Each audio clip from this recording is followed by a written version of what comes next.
সেদিন হঠাৎ আমার বান্ধবী আমার হাতে ৩টা হট চকলেটের স্যাশে ধরিয়ে দিয়ে বলল, কি রে বান্ধবী, শুধু কুকিং ভিডিওর কন্টেন্ট তৈরি কইরা কন্টেন্ট ক্রিয়েটর হইলেই হইব? তোর একটা চ্যালেঞ্জ দেই, এই 3টা হট চকলেটের স্যাশে দিয়ে একটা কেক বানিয়ে দেখাতো।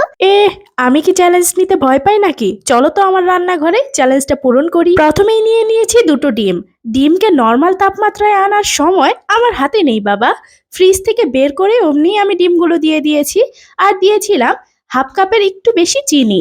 ডিম আর চিনিটাকে মিক্স করে এবার সেই হট চকলেটের স্যাশে থেকে পাউডারটা বের করে নিচ্ছি। আমার বান্ধবী 3 প্যাকেট দিলেও আমি কিন্তু কেকে মাত্র 2 প্যাকেটই দিয়েছিলাম।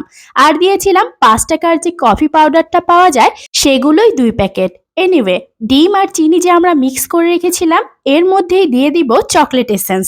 Just look this colour.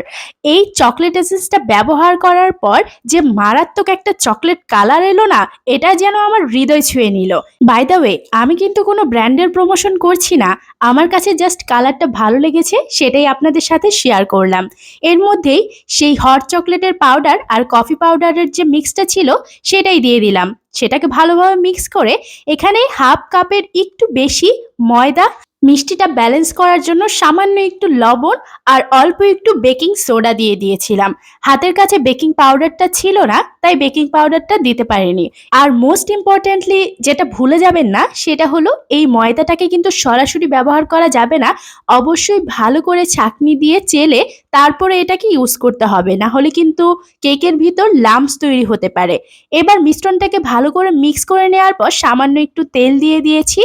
এই তো হয়ে গেল আমাদের কেকের মিক্স। আর অবশ্যই ময়দা দেওয়ার সময় যে মিক্সটা করবেন সেই মিক্সটা হবে আলতো হাতে, না হলে কিন্তু কেকের ভিতর যে ফ্লাপিনেস সেটা চলে যাবে আর কেক ফুলবে না। এই তো আগে থেকে প্রস্তুত করে রাখা, প্রিহিট করে রাখা একটা পাতিলে আমি একটা স্ট্যান্ড দিয়ে এটাকে 40 মিনিটের জন্য বেক হতে দিয়েছিলাম। কোনো পানি দেইনি, পানি দিলে কেকের ভিতর পানি যাওয়ার সম্ভাবনা থাকে। 40 মিনিটের জন্য এটাকে একেবারে লো আঁচে বেক করে নিলেই হয়ে যাবে আমাদের কেক। আচ্ছা ওয়েট ওয়েট, আমি কিন্তু আমার চ্যালেঞ্জে জিতে গেছি। কি জিতেছি না? আপনাদের কি মত? লাস্টে আপনাদের জন্য একটা প্রশ্ন রেখে যাই, বলুন তো আমার কেকটা কেন ফুললো না? কি ইউজ করিনি সেটা কি বলতে পারবেন?